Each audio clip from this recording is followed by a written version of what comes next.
Hello and welcome everybody to the Full Sail Online classes. My name is Steve Kane, and as always, I'm here with the Audio Workstations course. We are doing a Monday, week 2 after Thanksgiving. We've all got our bellies filled. It is Monday the 27th. Holy cow, there's only 25 more days or whatever. You know what I mean? It's getting, time is flying. So, remixes are coming along. You know what Monday night is? It's a remix night, right? And so, if you're following along, everything that you would need for week 2, because under the milestone, remember, what's what you're going to turn in? You got two things to turn into me: a milestone project where you're giving me a handful of screenshots in a PDF, and you're giving me a Pro Tools assignment. So for Monday nights, we're always going to be covering the final remix project that you'll find under the course resources. And so I popped up those guidelines and opened up that PDF for you, and that's what we're going to be going over tonight. I've taken some great questions, one of which was, how do I get my stuff working? And hey, holy moly, that's what I was going to cover tonight as we start laying down our rhythm tracks and everything. So, I believe, yes, deadlines have been changed for the holidays and things like that. So um, make sure you double check on the exact dates for the turn in under your course page, please.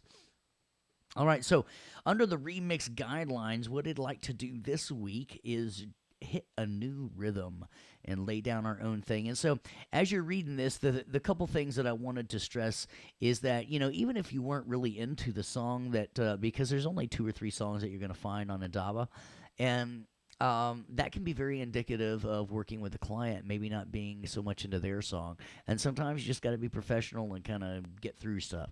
But at least in this one, we're giving you your own chance to put in your own music. And nothing is going to be by surprise. We're going to tell you exactly how we're going to grade you, and I'm going to be going over that very last Thursday of the month. So remember, during this, we always want to see your MIDI track, so please don't delete those. And as we go through this month here, we're going to just break down this whole PDF. So tonight we're going to do our main rhythm and our secondary rhythms. And one of the questions that I had before class tonight was asking about keyboards and interfaces getting hooked up correctly. And so I wanted to show everybody one of the first things that I like to do before I get working, especially if it's a session that I'm getting paid for, because nobody likes to look silly in front of a client, right? That's the part where you say it right.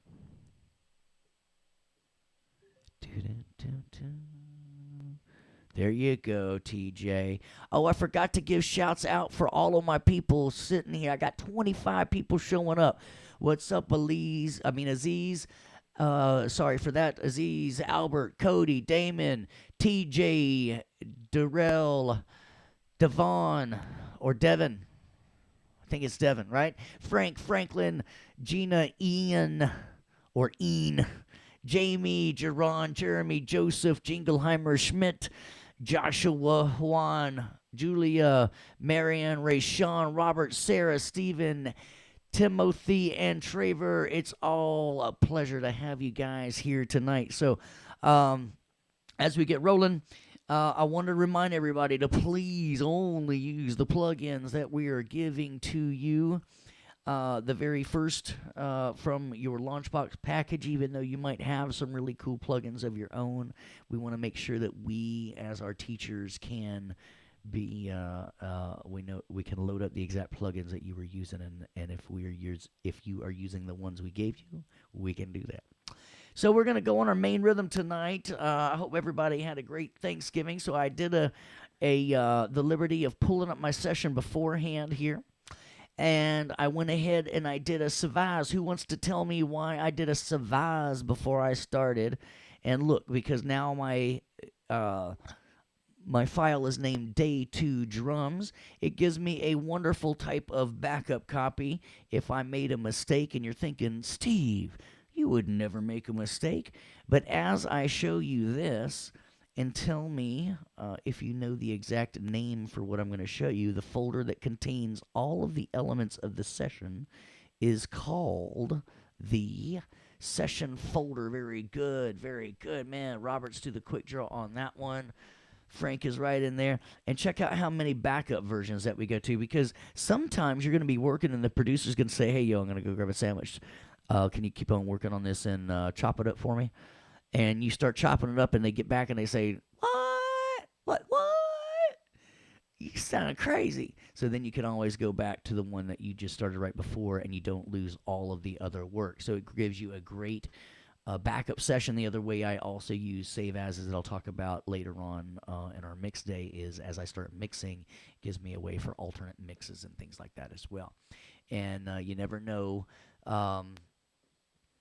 if your computers crash. It's a matter of when, not if, right? So we've got our session folder that contains many session files that refer to our audio files. So that makes me want to have a certain preference checked in Pro Tools that I'm always copying on import and such, as we talked about, right? We talked about that preference. And remember, my expectation is not for you to be able to totally go explain this to somebody right after you watch it. I want you to watch it. I do not want you to try to follow along with me. I want you to just watch and make sure everything makes sense as I do it. And if it doesn't make sense, I want questions, right? And then after you watch it a few more times, having Pro Tools open yourself, then we expect you to, as you watch it, you see something, you hit pause, go over to Pro Tools, try it. So these are the two preferences I'm always talking about having checked, so that you always have your audio files copied over to your audio files folder. So let's see. Any questions yet as we get rolling? Did I start with display? Yes, I started under Finder, Preferences, and then I went to Processing Preferences. Whoops, not Finder. I was in my Pro Tools. Pro Tools, Preferences, and we went to Processing.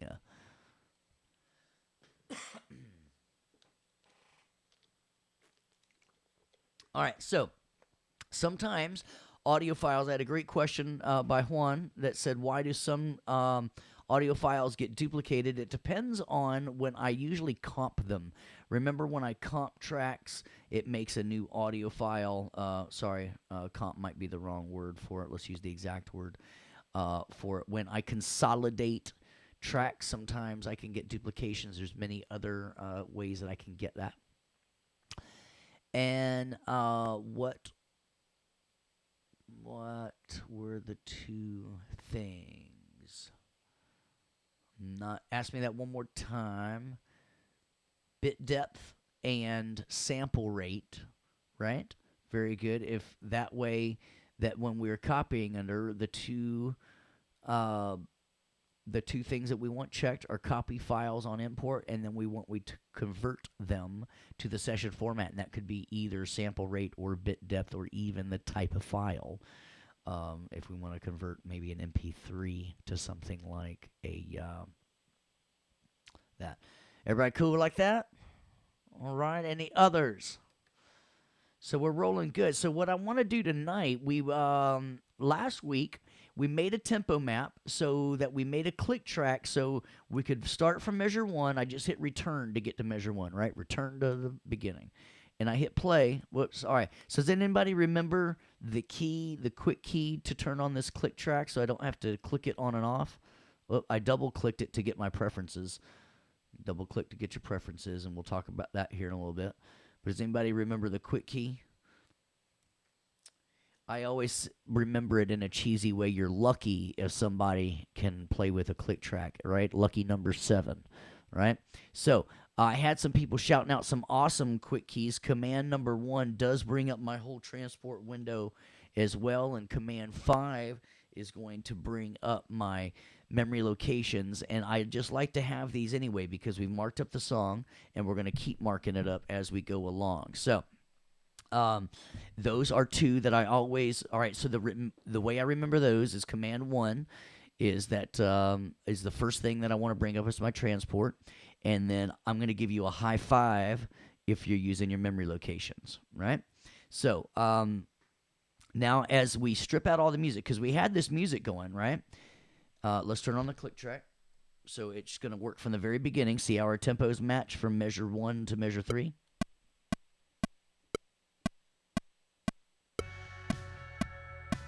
Now, we're about to strip all of this out, right? We did a little chopping around because this is a remix, right? So we want you to have all this creative input. So all we're going to do is we're going to go take all of this and we're going to strip out everything except the vocals. So remember, I don't have to click these individually. I can click and drag, right, to get everything down here. And so what I want to do is highlight the bass, and I'm going to shift click.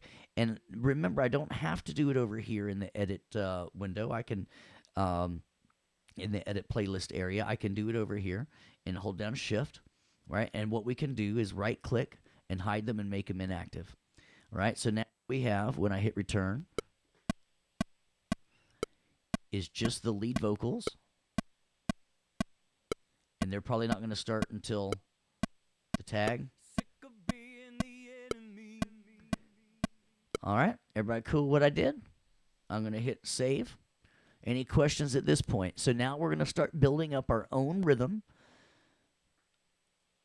using kick, snare, and hat, maybe some open hat if we feel like it, and then some secondary rhythms, some just kind of little percussive type of things. And that's what we're going to do tonight, is build it up. Now, I'm only going to do it with one section for time purposes, but I'm expecting the whole song from you. Is everybody cool like that? Give me a thumbs up if you're cool like that. And I do want it to stay the original tempo. Yes, please.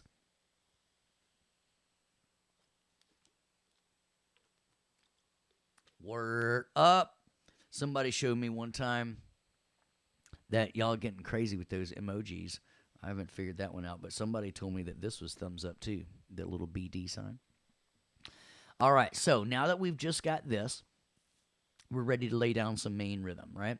So as we look at this, this is kick and snare and hat. But let's go down this rabbit hole as we start setting up the session before we record. So this is kind of stuff that you would do before your client gets there. And if you're recording yourself, this is just stuff that you do before you start recording yourself, right? But before the client gets there, you don't want them to see you doing all this stuff, all right? So the first thing I do is I check out, before I launch Pro Tools, I like to go to the audio MIDI setup. Now, you will see that I have dragged it down to right next door to my Pro Tools icon, but you can also get to it very quickly up in the upper right hand, just typing in audio MIDI setup. Now, quick typing, when I do that, just boom. Now, there's two windows. One's called the audio window and one's called the MIDI window. And that's why this program is called the audio MIDI setup. It's kind of cool how they named it that way, right? That's kind of like a dry joke right there of like, hey, do you know why they call it the audio MIDI setup? No, why? Because it's where you set up your audio and MIDI. I need a sound effect for crickets chirping. Well, just imagine that. If somebody wants to put dots, right? Dots can be our crickets chirping. All right, very good. All right, just making sure everybody's out there. I don't want everybody's like, dude, he told such great jokes the other night, and now it just seems like lame so far. It's 20 minutes and we hardly heard a joke. All right. Did I tell you I was reading a book? Since Thanksgiving, I read a book. It was about how beavers make their dams. Damn it, I messed up that joke. How beavers make their homes. It's the best damn book I've ever heard. I've ever read. All right, so I'm just going to stop there. Let's get on with it. So, have you ever noticed anything in your computer setups where gray and grayed out was good? No. So, but it always remembers what you had. So, as long as your keyboard, right, and your interface, now I've got two interfaces hooked up, are floating, they're taking for granted. So this lets you know that they are alive and doing well if the lights aren't on and showing you that. This is what, they should look like this and not like this. If they look like this means that you need to check your connection. And it's not so uncommon to have a bad cable. So don't think like, Oh, well, I just got a new cable. It can't be the USB. You know, you can buy bad cables. Um, so, uh, make sure that you've double checked the connection. And they're not going to tell you whether it's FireWire or USB. They're taking for granted that it's your computer and you know how you hook the darn thing up. So, for instance, this is a FireWire interface, and this is a USB interface, and this is a USB keyboard. So, this is our audio MIDI setup. So, if your device doesn't automatically come on, or maybe you just want to you buy something else in the future. I'm just going to show you how this works. And it was just MIDI and had no USB ports, like you got a great deal on an old school device, you click Add Device, right? That's what these little arrows do for you, right? That's your MIDI connections. And so, because I have MIDI connections on my interface over here, I would go these little arrows go MIDI out to MIDI in, and I would just plug it MIDI out to MIDI in. I said MIDI. Sometimes my big mouse is getting me in trouble. MIDI out. There we go. To MIDI in, and MIDI out to MIDI in.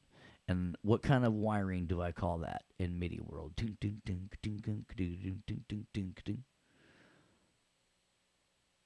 Handshake wiring. Thank you, Robert. Thank you, Traver. So that was under the window. It would say show MIDI window if it wasn't already open, right? So just Command 1 and Command 2. Those are the only two windows that you're really looking at a whole lot unless you start getting into your advanced stuff, right? So with that being said, you could double click on this and you can go say that you got a Roland. Let's see, what's one of my favorite old school devices? XV5080, right? And then I hit apply, and bada bing, bada boom, there it is, right? And now it's hooked up. Now, let me show you why this is important. All right, actually, let's learn a little bit. Let's take one of these MIDI cables off. So I highlight the cable, and then I hit delete. All right, so let me ask you, this has signal coming into it. So will this device act as a master or a slave? The import is what is being active. So it will be a slave device. Very good, Frank. Very good, Robert. Very good, Devon. All right. So, Albert's like, I want my name too. Very good, Albert. So check it out. And when you're doing this, let me show you what this does. Let's go over to Pro Tools for a second. All right, so let's do what I've always said. Let's add more tracks than we think we're going to need. So let's go under track and get new. And this is, again, you don't want to pay to watch somebody do this, so don't let somebody pay to watch you. So add all the tracks you need before the client gets there. So we're going to get a couple mono audio tracks, maybe get 5 mono audio tracks. And now check it out. I can hit this plus button like that, and I get a whole new line. I can get 5. Now check this out. Instead of this drop-down menu, what I'm going to do is hit Command right arrow and left arrow. That's how I can get that. And then I still want audio tracks, but to get this down arrow, I still want audio tracks. So now I want more. So check it out. Instead of hitting the plus button, I'm going to hit Shift Command down arrow, right? And that gives me a new line. I want 5 stereo, and now check it out. Command down arrow changes the type of track, right? So I want stereo instrument tracks. Now Shift Command down arrow, I want 5, and I'm just going to hit Command down arrow MIDI tracks. You know what? Realistically, I'm only going to teach with that. So, whoops, not 51. Just 1, because I'm only going to teach with it. So, matter of fact, that reminds me. So, I'm going to hit Shift Tab. I actually probably want 10 stereo instrument tracks. And now I'm going to hit Tab again. And now let's get some aux tracks. So, Shift Command down arrow. Right? Let's get some stereo aux tracks. So, Command right arrow. I want aux tracks, so Command down arrow, right? And then let's get a couple master faders. Shift Command down arrow. And let's get 5 stereo master faders. And I think that'll do me for right now. And then I'm going to hit Create, and I'm just going to hit the Enter button. And then that way, it gives me all those tracks before I need them. So, everybody cool with me talking out the quick keys as I'm doing that? Because I showed you the drop-down menus, and then I'm talking out the quick keys. All right. So now, what makes it cooler is if you do like Batman sounds, like bop, boop, bop, bop, bop, bop, bam, bam, boop, bop, bop, bop, bop, bop, bop. Right? And you just get all crazy with it. Pow. I didn't use pow enough. So just get cool with that. I don't want to see them all right now, so just drag them all down. Right? So what I want right now is I want to see my lead vocals, and I'm probably just going to arrange this up, these all the way up to be up on top with my background vocals, right? And then I don't need to see me right now.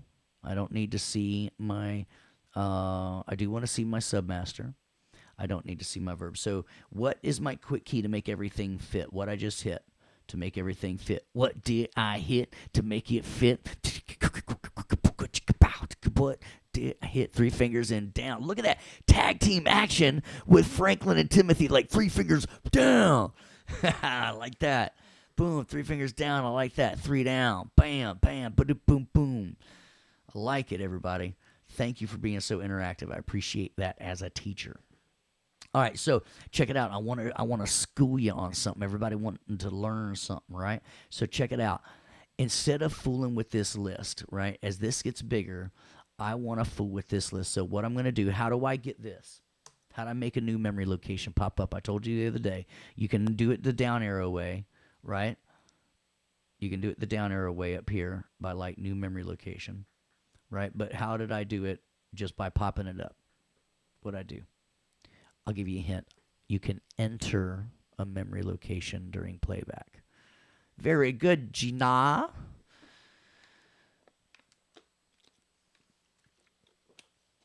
So this time, though, check it out. I don't want it to remember where it was. I don't want it to remember some kind of selection. I want it to remember none of those things. I'm going to name it number 91, and I'm going to name it Vox. And I'm going to tell it to remember what tracks were showing and how big they were. And then, boom, look at this. Anytime I want to see the Vox, I hit that. Now, I'm going to do a double play right now. I'm going to hit another one. Bam! Just like that. I'm going to name it All Tracks. And I'm going to name it number 90. I'm going to put that one as number 90. Don't remember anything, because I don't care where you are or what the selection is, but I do want you to remember what tracks are showing. And now, as I add drums, I'll start updating all tracks and that kind of stuff. So everybody cool like that? And so as I get drums, I'm going to show you why that's cool. Okay? So I don't need this audio in here. Actually, you know what? That audio, let's just hide that. So what I'm going to do, 3 fingers down, now I'm going to update my Vox track. So I'm going to right-click, right? And then just simply hit OK. Right? Or I could have hit Edit Memory, Edit Vox. Okay? Okay. Any questions there about that? Because now what I'm going to do, just to make an example here, let's add the instrument track, 3 fingers down. Let's call it drums. And I'm going to hit M for MIDI. And now I'm going to go back to all tracks. And I should have went to all tracks first and then added drums, 3 fingers down. And now I'm going to update all tracks. And so now when I want to work on all my tracks, I hit that. When I want just my vocals, I hit that. And then when I have one for drums and all that kind of stuff. And then I don't have to worry about all this nonsense over here in this window. So you're going to see me updating this window throughout the month constantly. All right. So let's get to all tracks real quick. And I'm going to get my drums going on. So I'm going to record arm this. Now, the teaching moment was, we said that it was a slave device. So should I see it in my, you know what? Let's do this. Let's do this. Let's go down this teaching rabbit hole for a minute. Let's get my MIDI track and my aux track. 3 fingers down. Let's get rid of my drum track. 3 fingers down. And we're going to learn a little bit of signal flow. Let's get rid of these things for just a second. I just want to take a moment, because if you understand the very, very basics, you'll be what we call in the industry a BA. All right, so check it out. So let's call this, since it's teaching, we'll call this teach MIDI, right? And we'll call this teach MIDI return. Now, what I did is I hit command down arrow, and that was what prompted like the next button. Previous is command up, and that, right? So I hit OK. All right, so under this, oh, I don't need you either, audio 1. All right, so under this teach MIDI, check it out. If it is a slave, should I see it under my input or output, right? Now, remember to see these columns. If they were all gone, right, I'm just going to hold Option to close them. If they were all gone, remember I've got 2 choices. I've got View, Edit Window Views, right? I want to see my I/O, right? That's the first thing I want to see. The next thing I want to see is my inserts, right? Or I could go under here. The next thing I want to see is my sends. And the next thing I want to see is my comments. Cool. All right. So with this here, notice that if it is a slave device, I'm going to be able to see it going to the 5080, but not coming from the 5080. Is everybody cool with that? Right? So notice how it is not in my input because it is not sending signal. All right, see there, the output of this XV5080 is not connected. So I will not see it as a way to have signal coming in, right? But because it has signal coming into it, I will be able to see it and send it, because this is my input, this is my output, right? So I send it to my 5080, and then I would get it that way. Everybody cool like that? Cool like that? I'm cool like that. All right, so tell me cool if you're cool like that. Now, I know I got some people watching Facebook, and they're like, dang it, I got to watch this. Who's making a sandwich and got mayonnaise on the part, right? So because of my relationship of my audio MIDI setup, this is a real deal. This comes in the Mac OS. Let me show you where it is hardcore, right? You're going to see it under Applications, right? And hit this button under Applications, under Utilities, and there it is, audio MIDI setup. Bam. And what you do is you just drag it down into the menu, or just type it out. All right. So I don't need this, though. Actually, I'm going to hit delete. Everybody cool like that? Actually, let me show you one other thing that I would do. Just kind of go in a real world for a minute. When I get a new device, let me ask you a question. Do you generally get a better deal if you buy 6 of something or 1 of something? Of course you do, right? So I was helping set up for Mary J. Blige's Summer 2000 tour, right? And so we had every keyboard player. They had 3 keyboard players, and they each had a line of synths, and then each of them had a backup, right? Because what if one goes bad, right? So as I did this, I took advantage of this right here, because how better to learn people's names? If I had a Kawaii K3, see how it normally names it? What I'm going to do is say that it's Tim's K3. And that way on stage, whoops, we got to connect it because I'm not going to see it. On stage, because it writes a slave unit. Now, realistically, I had everything handshaked because of system exclusive. So when I was doing this, then it's easy for me to learn people's names because I see them. Tim, I see Roger, I see Sheila, right? And so you can name your keyboards like that, and then it is another way just to make it that much easier. I just wanted to show you that, okay? And oh, the other thing I should have showed you too, I'll just open up this one and show you. Well, this one's not gonna let me do it. So let's add one more device. I'm not going to go through naming it. But what it does is when you have this, if you had two of the same thing, you've got your sysx down here, that if you've got multiple of the same devices, right? Maybe you're rocking with Prince. No, wait a minute, he's dead. What if you're rocking with that was called an anti-joke, y'all. Holy cow. They're like, oh, too soon. Oh, man. I miss Prince, too. That fool was awesome, man. All right, but check it out.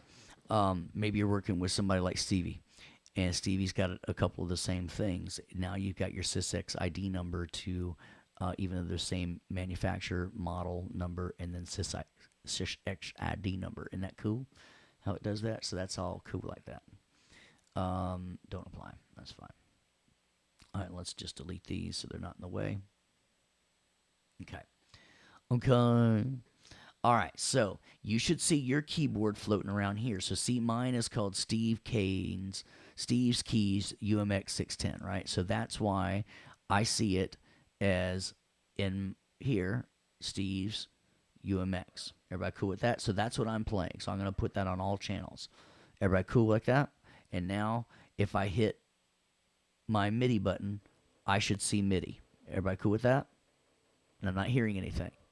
Stevie, the keyboard player. Somebody's like, is Stevie Ray Vaughan? If we was talking about a guitar class, then Stevie might be Stevie Ray Vaughan. But when we're talking about keyboard class, Stevie is always Stevie Wonder. That's awesome. I love that. All right, so check it out. So everybody see my MIDI signal, right? But MIDI, look at my output. This isn't any kind of audio stuff. These are MIDI channels. And can anybody hear MIDI? No, we need to have it return, right? Oh, I love Stevie Ray Vaughan. I love him. I'm not dissing Stevie Ray Vaughan. I said if we were talking about blues guitar, I'd probably be talking about Stevie Ray Vaughan, right? So this is just where I'm sending it, right? Well, we want a plug-in, right? But I don't see any plugins. Well, you got to load them up, fool. If I was Mr. T, I said, you got to load them up, fool.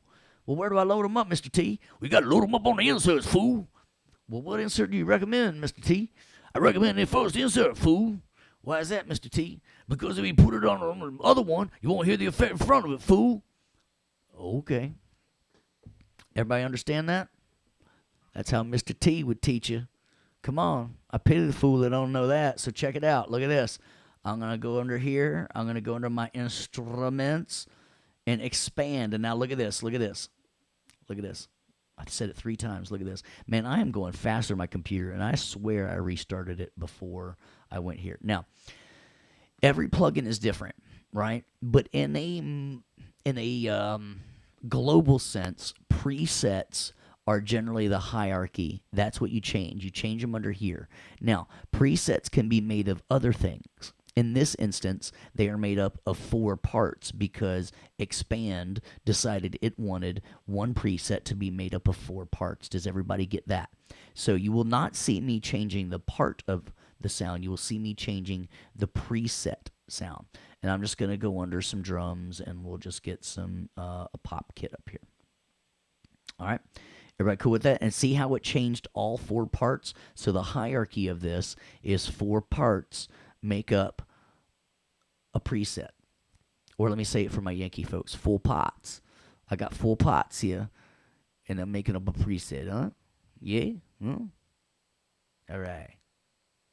Oh. All right. That was more of a Rocky, I guess. So check it out.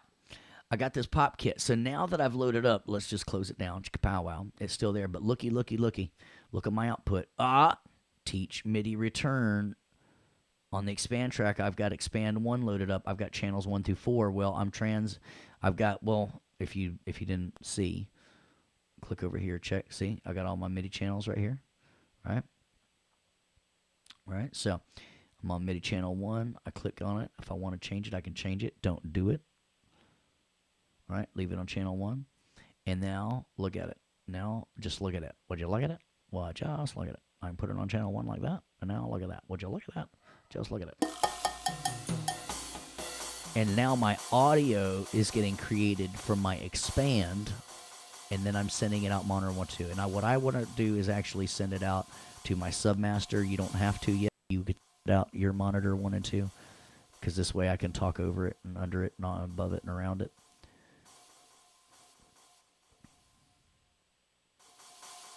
Everybody cool like that? So, because I can't hit MIDI, I have to put the plugin in first. Then I route the MIDI to the plugin. And then it goes over here. And if the channel lines up, now check it out. It's on channel 1. Look what happens. Look what happens if Homeboy Steve transmits on channel 2. Ooh.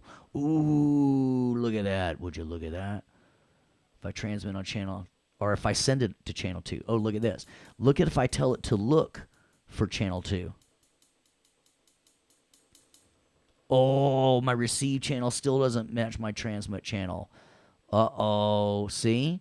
So by leaving it, I could turn it to channel 1, right? Because this is on channel 1. So now it's sending, or it's receiving channel 1. It's sending it to channel 1. It's receiving on channel 1. So everything about you've ever learned about channels still makes sense. Now check this out. So that's why I could put this to all channels, and it still works. Everybody cool like that? Give me let's see. So I know I've got let's say yepper. Oh, look, this is how I play YYZ.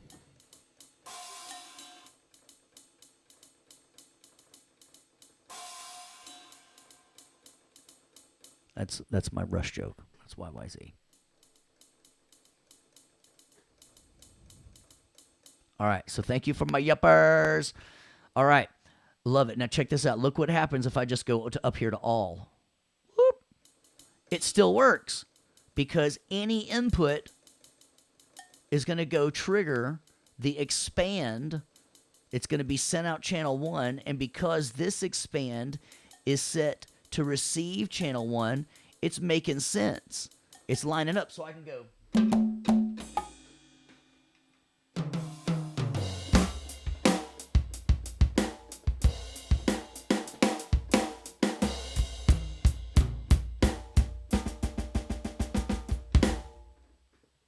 How you like me now? So check it out.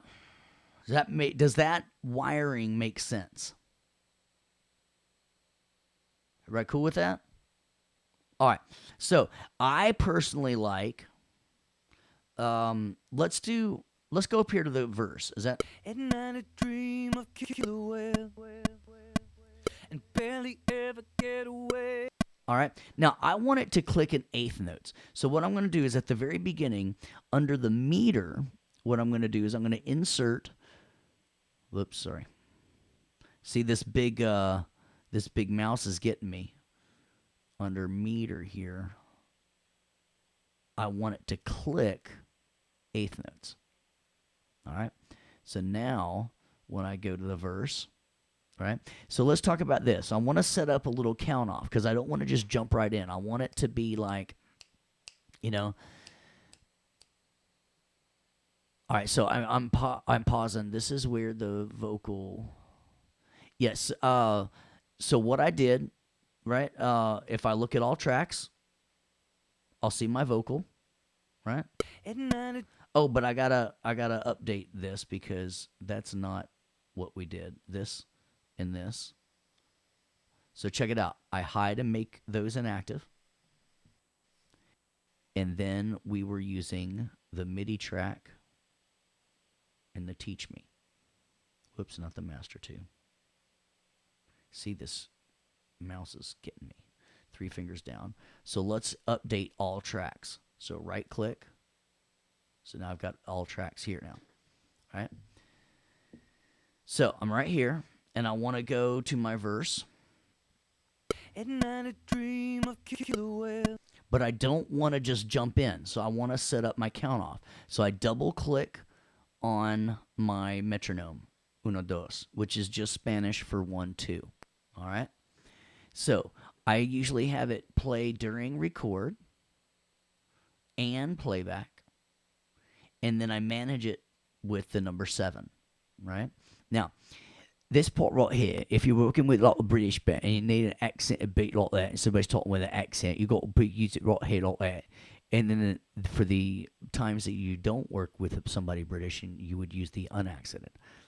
I'm kidding. I'm kidding. All right, so tell me what beat this is. If I'm talking about the accented beat, what am I talking about? What beat is that right there? I'll give you a hint. It's called the downbeat.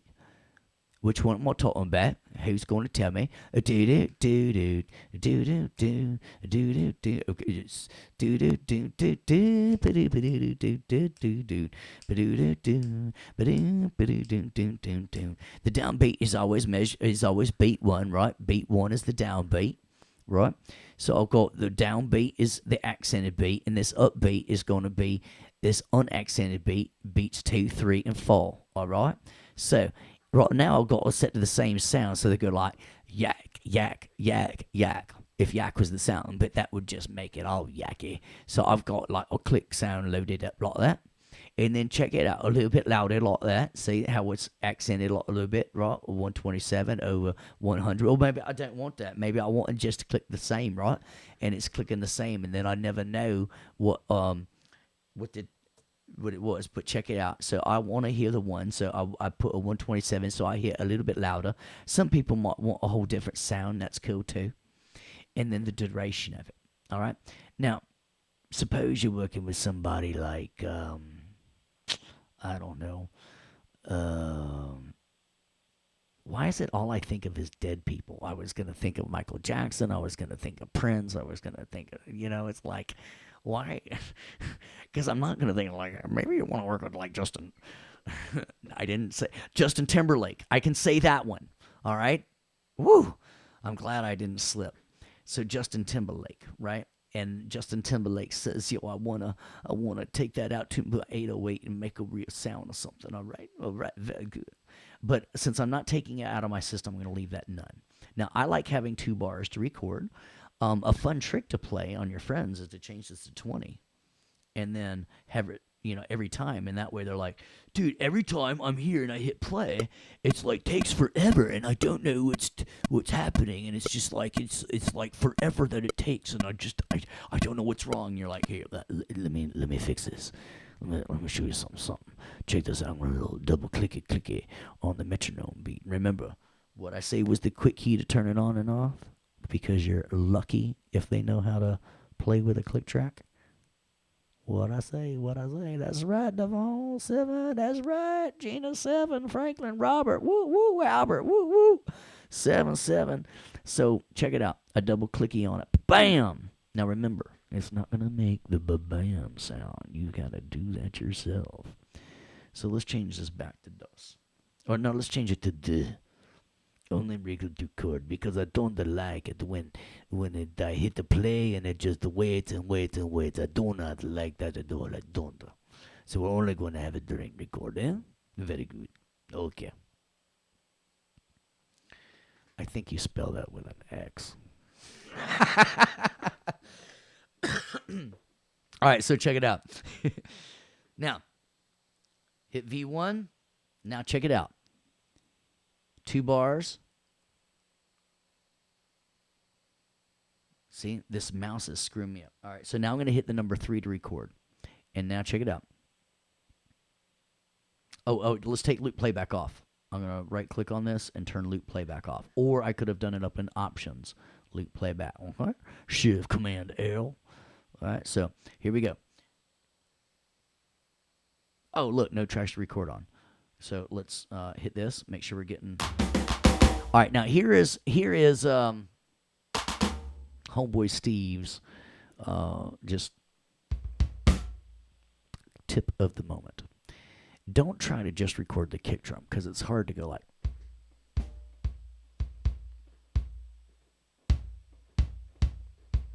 And then return, and then add.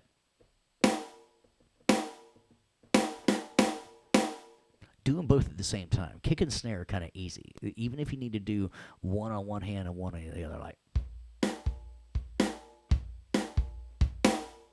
Now, if you're like me, I've been I mean, I grew up in a small town. I mean, like I graduated with like 40 people, so there were not a lot of good musicians. So I had to learn to play drums in one pass because a lot of times there were no other people. I just had to sit there and play with myself, and so I just learned that.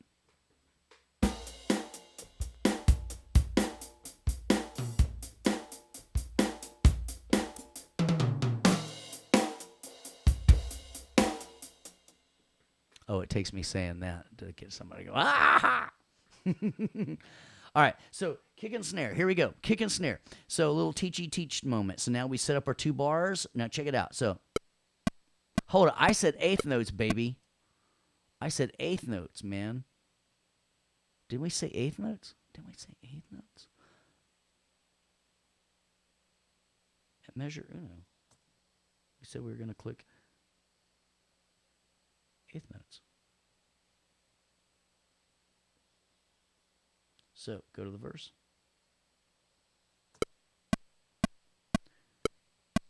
All right, fine. So what I'm going to do is I'm going to go to this verse right here. Come on, go to the verse, and let's just add this in right here, just to make sure. So not a tempo change. Sorry. See, this big mouse is crazy. There we go. Click eighth notes here. I'm not sure why it didn't do it a minute ago. There we go.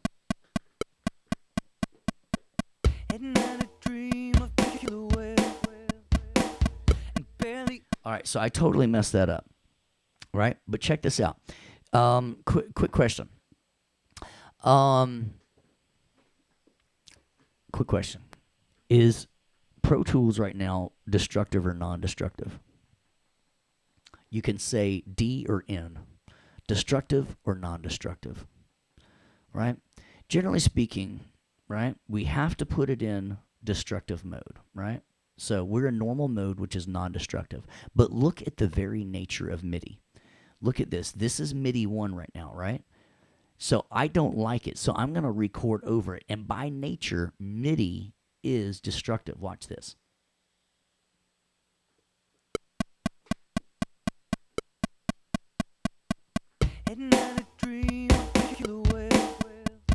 Wait a minute. I had my merge button on. No wonder it wasn't destructive. Let me take my merge button off. All right, so now it will be destructive.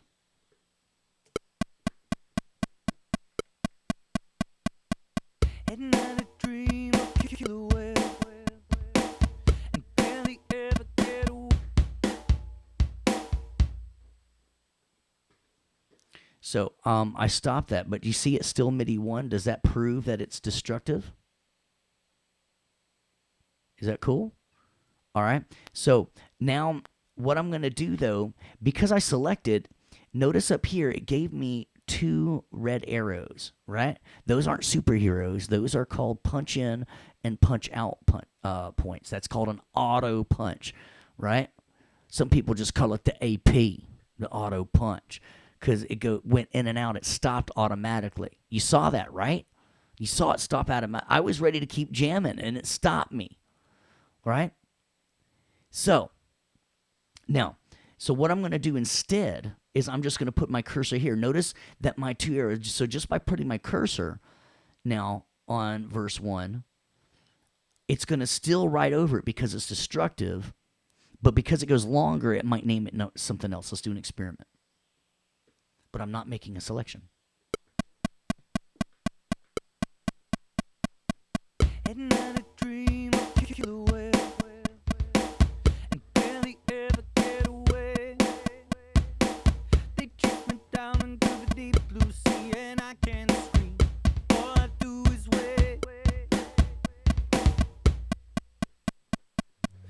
All right. So now I got that. And look, it's still MIDI 1. It still destroyed the first recording. Isn't that cool?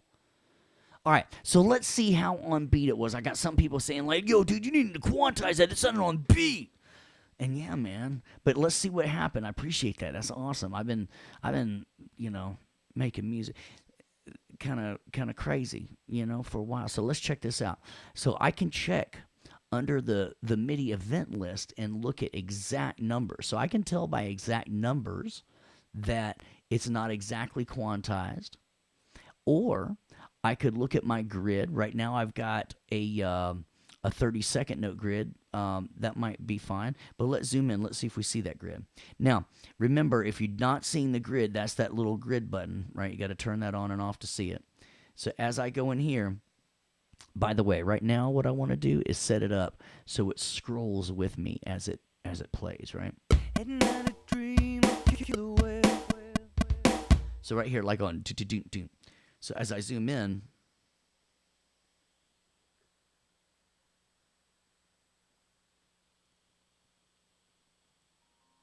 see my grid lines turn on and off? All right? So I got that. And I can see that they're a little off. So what I'm going to do, though, because I've made a perfectly moving and adjustable tempo map, I don't mind having a perfectly quantized grid because the quantization changes. So all of my MIDI options are up here under event, or as my French friends say, l'event. All right, and we go l'event operations. And I go to Le Quantize. Now, we talked about this, right? We talked about that Snoop Dogg calls it quantizzle, right? Right? Did we talk about that? All right. He's quantizzle, right? So, look what I want to do. 16th notes. Boom, boom, tap. Boom. We'll see if it does that. So, 16th notes, and let's hit the apply button, and now we'll check it out. Let's check it out.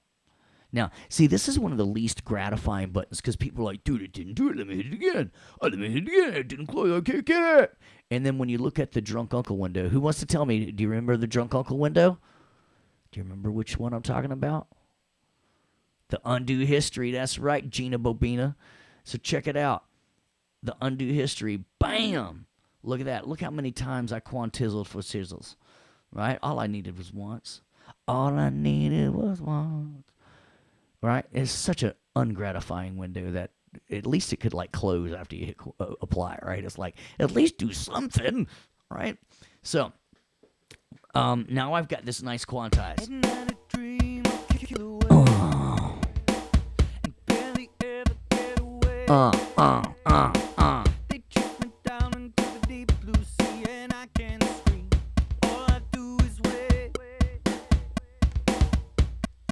All right, we good? I'm hitting save.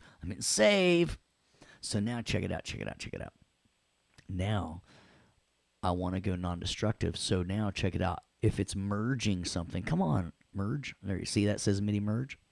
If it's merging something, how can it be destructive if it's merging something? And by the way, Robert and Julia also gave me an undo history, and Frank was just like, yeah, I agree. They said what they said. I like that. Right? So now check it out. Who wants to see the MIDI event to prove that it's down on those 240 notes? See, look at that. Zeros, 480s, any division of 4 of 240. There's a 720. Aw yeah. Right? Homeboys got it. So now, so let's put some hi-hats on there.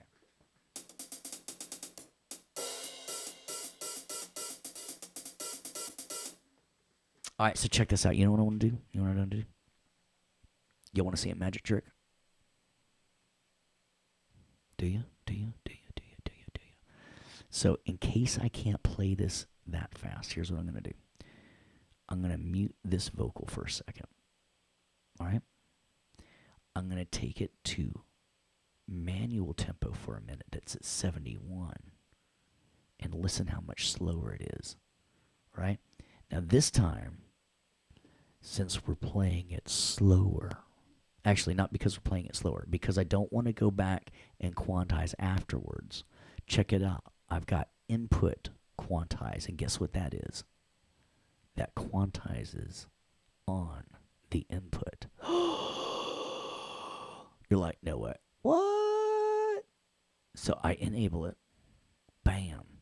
For my 16th notes, and check this out. I'm going to get down and dirty and do some 30-second notes. I know, it's freaking hot. So check it out. 30-second notes. Bam. Oh, look at that. Just like this. Watch. And now it's slow. And so what I'm going to do, I'm going to trick myself. Even though I'm hearing eighth notes, I'm going to count them like quarter notes. I'm going to listen. 1, 2. Right? So when I get my, let's turn on my count off. Come on. So check it out. Now when I hear these eighth notes, I'm pretending 1 and 3 and 4 and come on, count off. So when I hear these eighth notes, come on, I'm counting off on you. Check it out. When I hear this, I'm instead of thinking 1 and 2 and 3, I'm gonna think 1, 2, 3, 4, 1, 2, 3, and then 1 and 2 and 3 and 4 and 1 and a 2 and a 3 and a 4 and that's how I'm gonna gain my 16th note composure. All right, so 2, 3, and so 1, 2, 3, 4, 1, 2, 3, 4, 1 and 2 and 3 and 4 and 1 and 2 and 3 and 4 and 2 and 3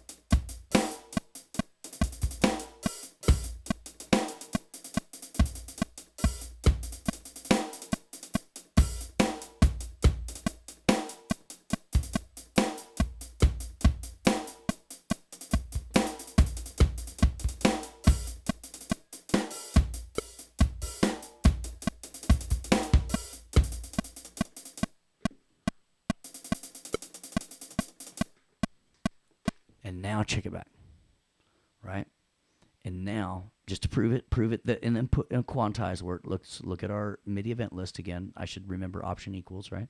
Look, everything is now sitting on quantities. Like if you looked at a 30-second note, see, it's on anything of a 120, right? So when we look at our other window, by the way, I hit Command tilde to bring that window back to me. Anything down on 120s. Now let's listen to it. We put it back to our regular conductor mode, right? So now listen. Let's unmute our vocals.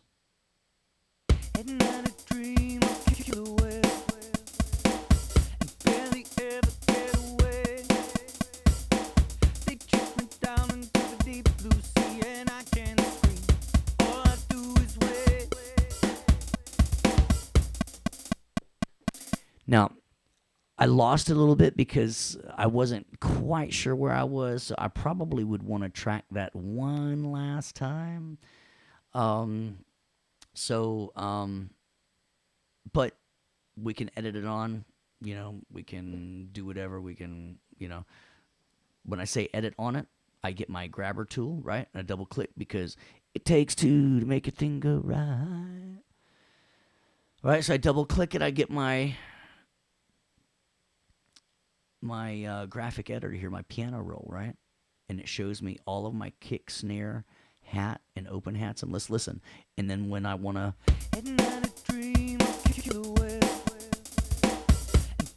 Right there, that's... I didn't like that. I'll do it right on the downbeat. That's fine. And look, zoom, zoom. What two keys am I using to zoomy zoom? So I put it right on the downbeat. Yes, thank you, Robert and Gina, Franklin and Albert. Yeah. Are y'all the only 4 that's listening tonight? Maybe I should tell a joke. Like, let's see. I heard a joke one time about this river, but it just ran on and on and on, and it just.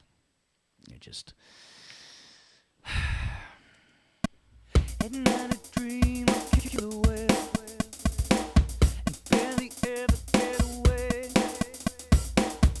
Now I want to write another one right here. I want to go tss, tss. So I'm going to check it out with the grabber. I hold down option, right? So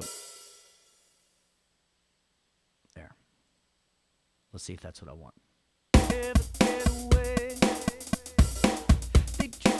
Nope, that is definitely not what I wanted. I wanted tss, tss. So I think it needs to go back on downbeat. And then what we'll do is I'm going to take this because these two notes work together. If that one's automatically closed, I won't hear it very good. Yeah, that sounds a little better.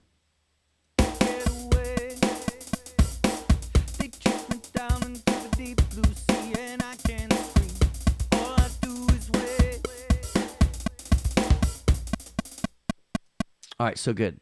So we'll just take everything up to here. And notice, so I'm just going right up there, and we'll delete that. All right? So I call this. So let's call this, check this out.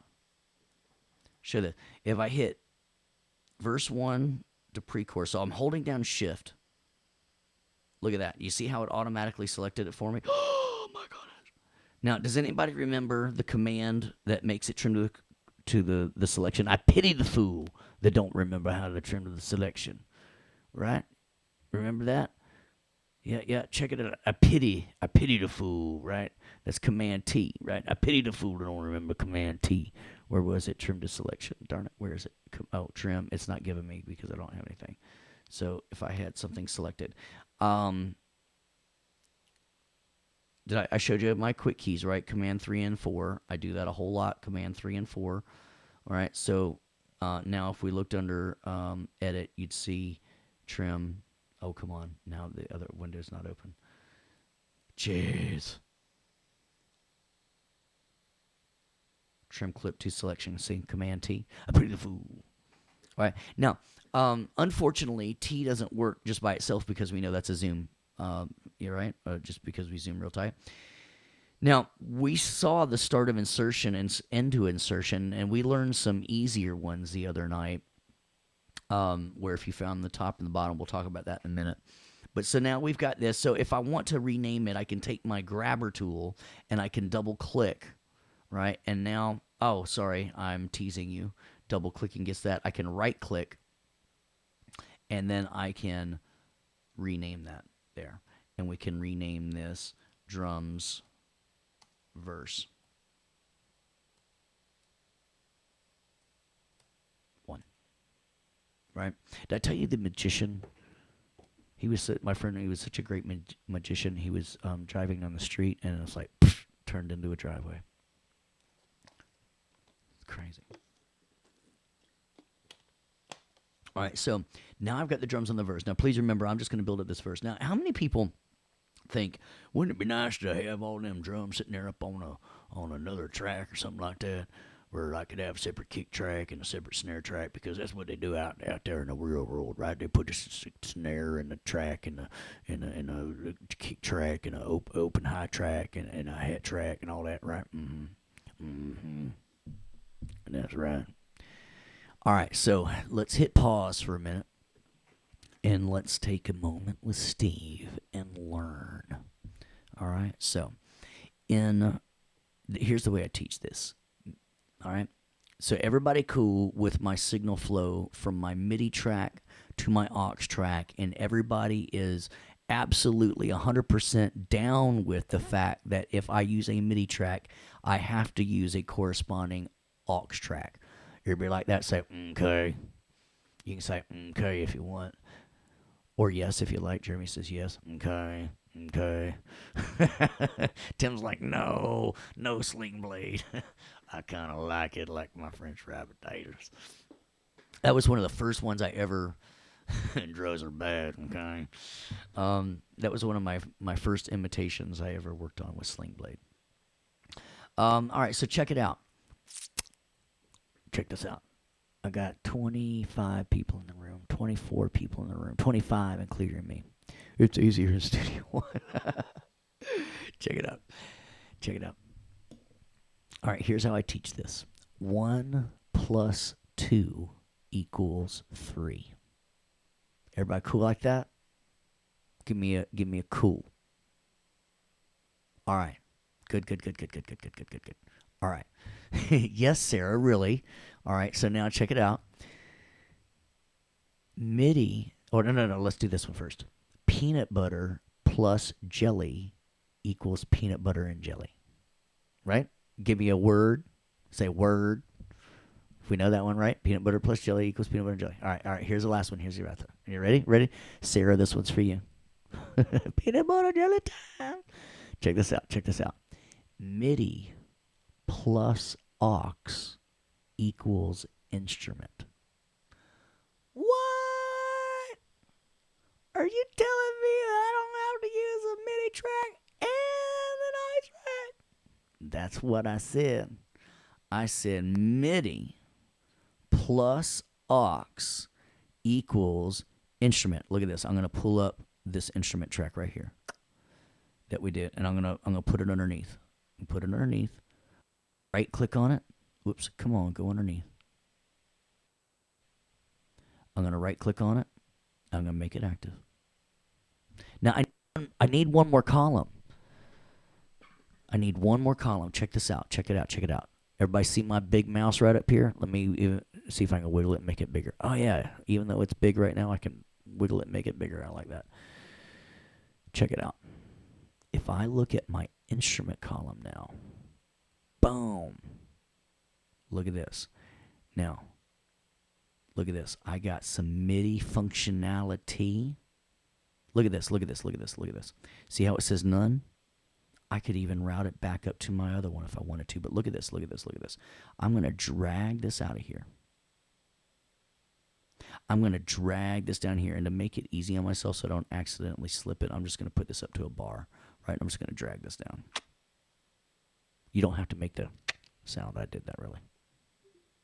And now look, see, because I put it on there, see how it automatically routed it? Did anybody watch me route that? It's not like I started like a Penn and Teller. It's like, look, now it's routed. Oh, it's magic. But just because I put the plugin on it, it routed automatically. And listen. And then all I got to do is put it to my submaster. Put it to my submaster. And let's that sounds great, doesn't it? So see that my MIDI is kicking. But you know what? Let's look at this guy. It's still on number 1. All right. What's happening? Let's hit save. Let's check it out. Oh, look. Oh, look. Wouldn't you know it? Would you look at that? Oh, my gosh. Would you look at it? Just look at it, sending it on channel 2. And would you look at that? The synth right there is on channel 1. Oh my goodness. Well, look at that. What would you just look at it? It's like all you got to do is just look at it and it tells you. It's just send it back to channel 1. It's like, would you look at it? Just. Oh yeah, he fixed my problem.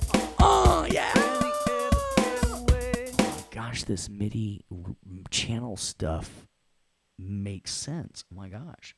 Because look, I didn't hear it because my expand was set all to channel uno, but I was sending it, we're going to go 3 languages here. We're sending it to channel 2, and it doesn't work. Look at that. But then I send it, here's language number 3. I send it back to channel ichi.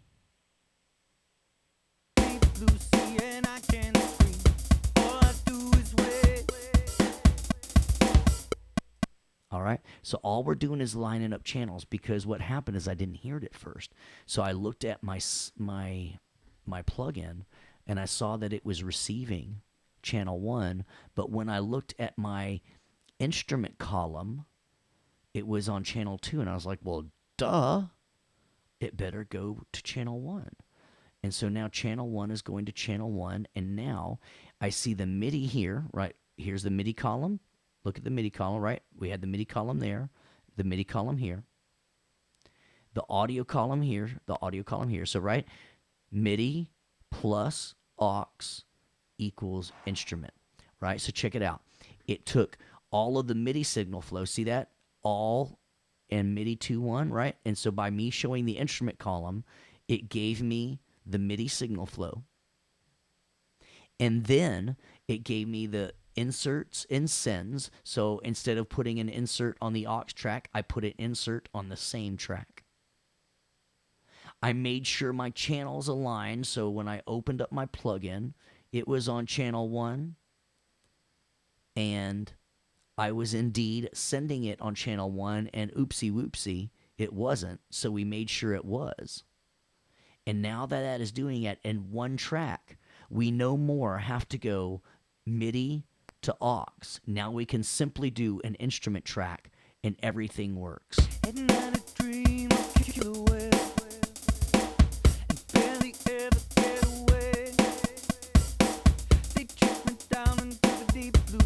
So if you've got some questions, I want you to start typing out some questions, because what I demonstrated is that you had a MIDI track.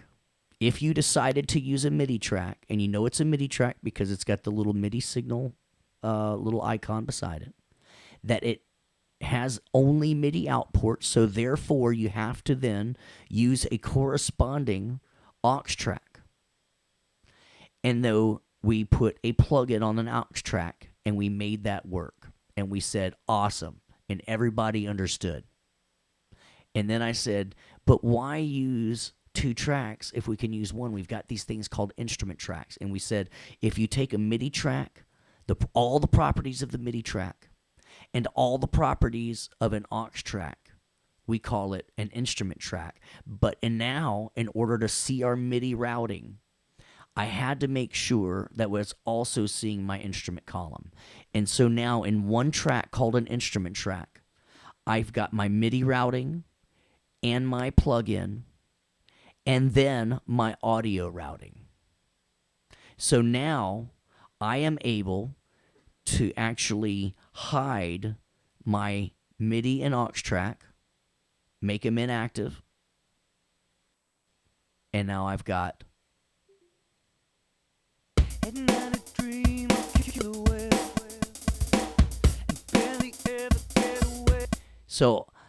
So just to make sure everybody does this, right? This is kind of like the long division route in calculus. And like, why did you show me the long way when you could have showed me the short way? Because I want you to understand why the short way works. You can totally just record on an instrument track. That's what we're getting at. So I just wanted to show you the signal flow and what it was truly about. Because remember, I want you to be scarecrows, right? I just use instrument tracks. I don't know why I use instrument tracks. I just use them, right? I want somebody like Gina going, look, I'm outstanding, and I know that an instrument track is an MIDI track plus an aux track. And then I also know that the reason that I still have the MIDI tracks is because there's more MIDI tracks available. So if I'm working with somebody like Dream Theater and they want more than 256, I have to use MIDI tracks in order to make it happen. Instead of going, I don't know why I can't add any more aux tracks or instrument tracks. I don't know why. I don't know why. Let me call up my Professor Steve. He's my homeboy and ask him. And we're all like that. All right. So, now we got this. And so, from now on, you're just going to see me using instrument tracks. We like that. Right? Everybody cool like that? Right? Does that make sense now? Better? All right. Good. See, this is why we can hit it, because right away, if you're looking at something, it's like, dude, I don't want to, it gives me a chance to explain it. That's why showing up to the live classes is always cool, and you get to hear the jokes first time. I was going to tell you a joke about the wind, but I mean, it blows.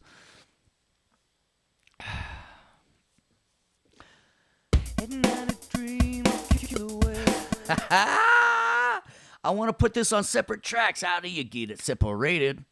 You go up to the event menu, and everybody's like, but look, event operations. Look, they've got this thing called select and split notes, and I think that I can select and then split notes off of that track and separate my kick and my snare and my hats and my open hats. Oh my goodness! Look at this. Look at all the notes, not just a couple of them.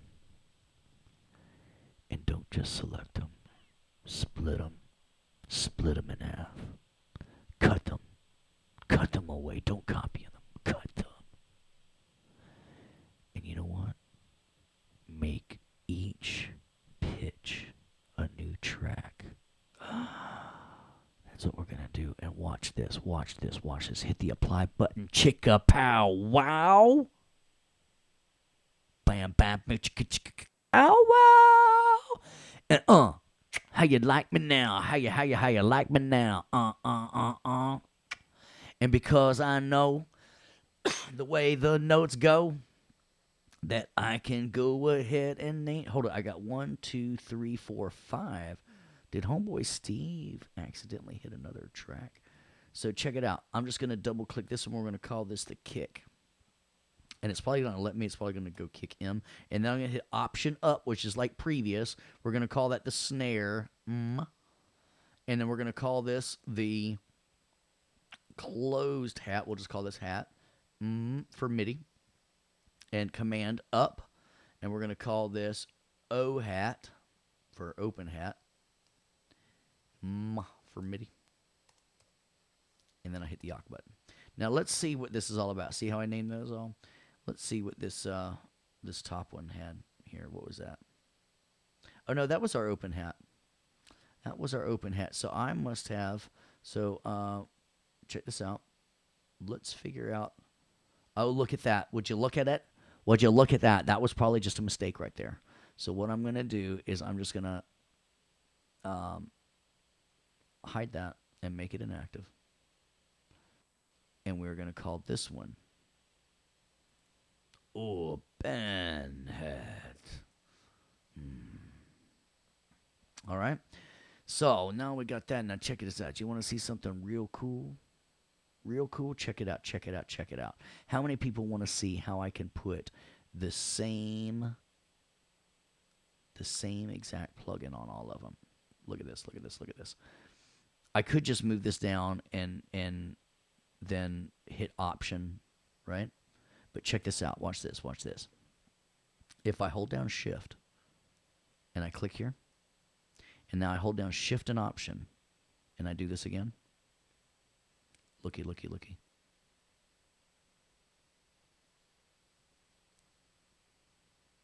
Would you look at that? Would you look at it? Just look at it. It put it on all my tracks. It put it on my tracks. Oh, yes, oh, yes, oh, yes, it did. It put it on. Three fingers down.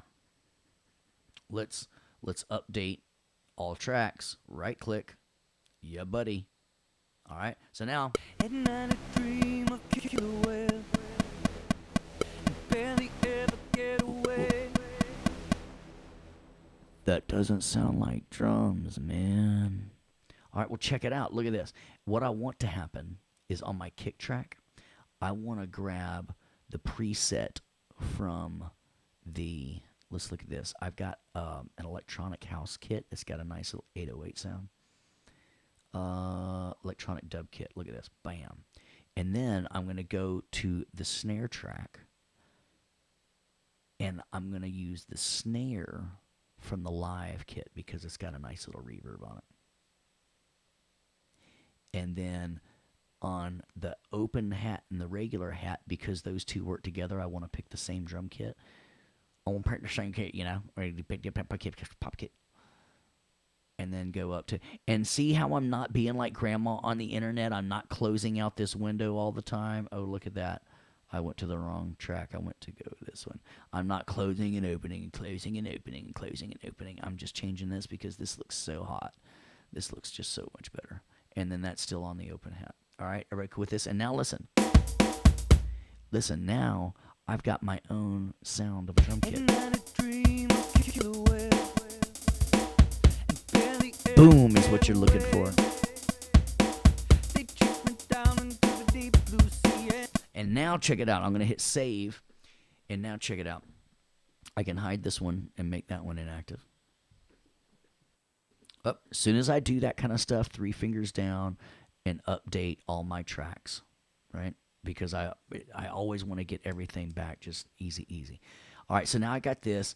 Oh, check this out. Check this out. I want to duplicate my kick, right? I want to layer it with something.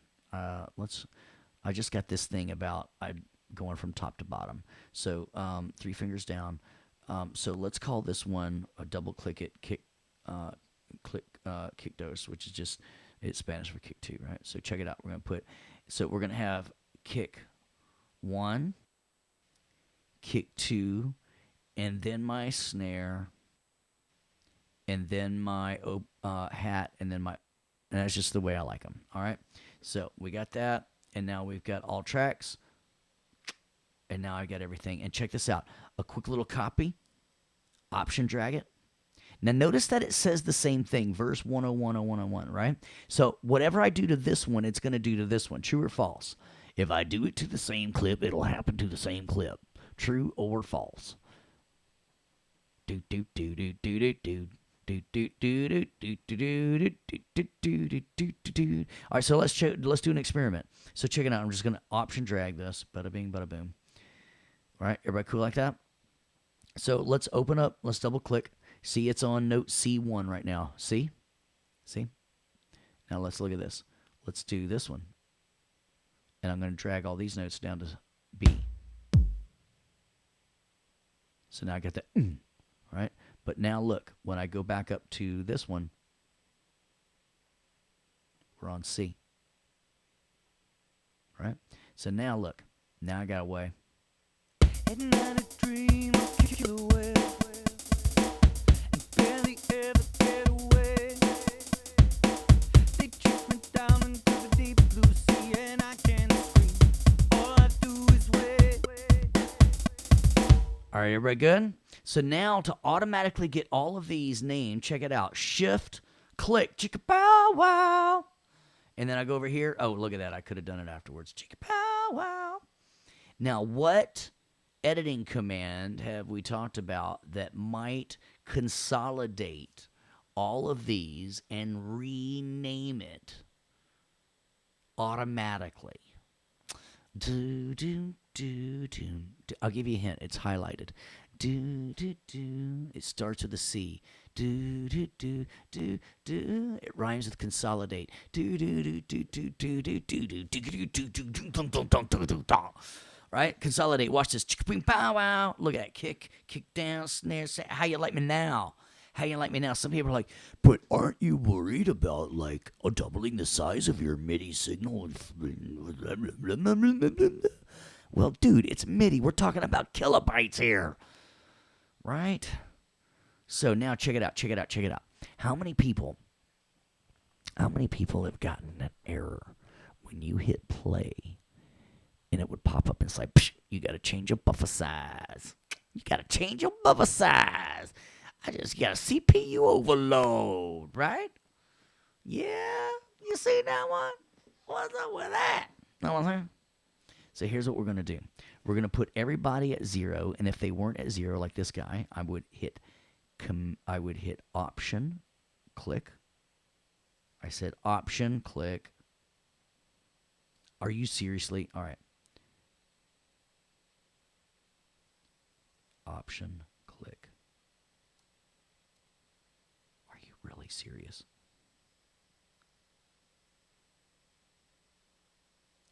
It worked there.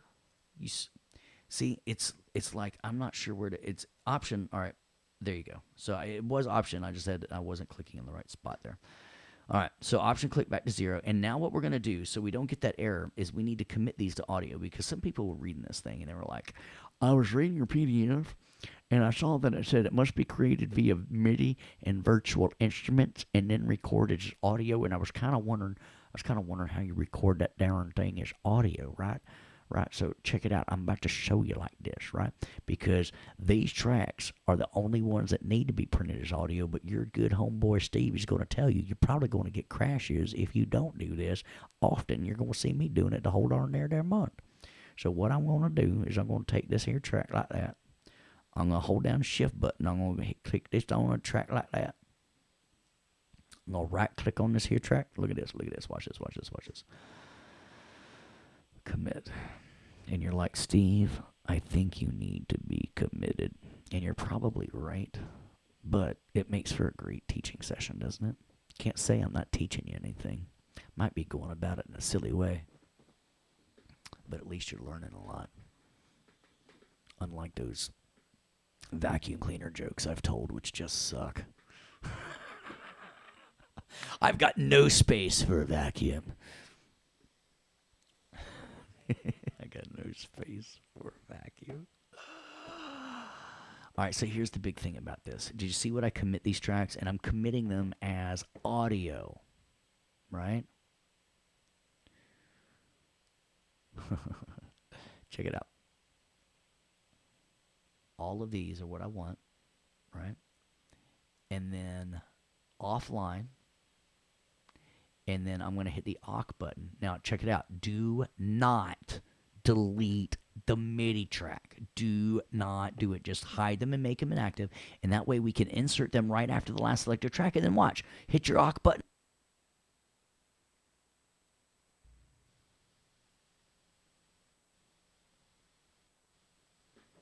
And now, I need to update all tracks, don't I? Ah, see right there? I clicked on it. So no worries. I had to insert it right afterwards, right? So there they are right there. Bam.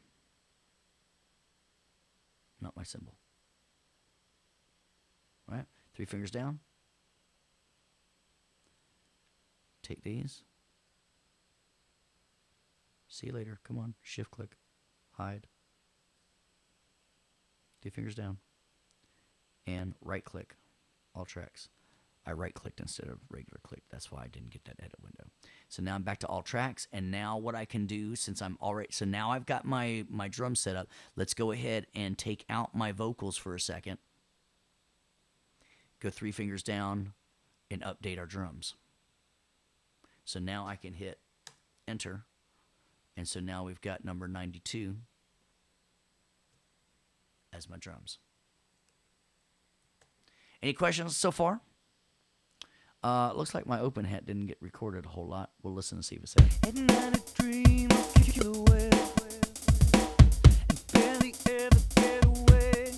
It did not.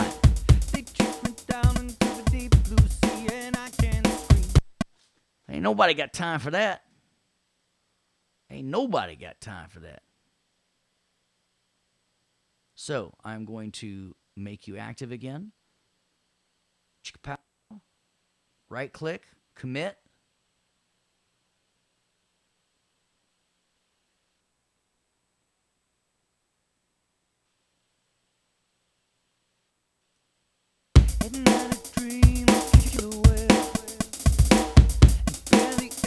Son of a gun. And that was the right one, right? It was totally the right one. Show and make active. And it was the one that we did. Oh, well, no. Because they were all going to the semester. It's fine. That really puzzles me. Oh, look. Right? Stupid. Now, you see, there's always a reason. Don't just say, I don't know. Look. Got to look for it. So let's see if that was it.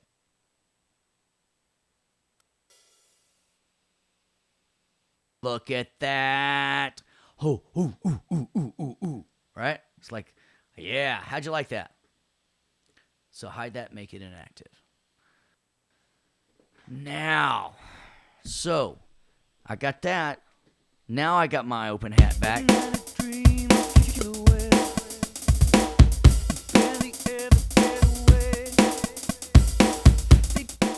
And that works. So now let's redo my drums. How come my drums didn't go? Did we not do my drums as a group yet? I swear I did my drums. So open hat, and then this one we're going to take as hide that and make that inactive. 3 fingers. I swear we did drums. Didn't we do drums? Yeah, look at that. Okay, so see how this jumped way up here instead of down here? Yep. All right, so see how they're highlighted out of order? So check this out. I'm going to right-click on them, and it was because I forgot to take off the marker. Right? That's the reason that it did that. So when I go back to none, then it'll go back and see what I've started doing is see, I always memorize that that's always going to be all tracks. The next most important thing is the vocals. The next most important thing is the drums, right? And so now we're able to do that. Now see, so that was why I fixed that. So my vocals, all right, so my Vox, look at that. So now I can take that. I don't know how that happened, but hide those. 3 fingers down. Right click. So now I can easily go between the all tracks, my vocals, and my drums. Everybody cool? And then all tracks, look at that. All right, so we're all good? All right, any questions? I'll give you a second if you're typing. In the meantime, let's see if there's any jokes I could tell you while you're typing. I was thinking about telling y'all, and nothing against you guys. I was going to tell you this joke about the roof, but I swear it's over your head. The archive will go up tomorrow. No, I swear I did not mean that as a mad statement. I know you guys are really smart, but that joke about the roof is it's just over your head.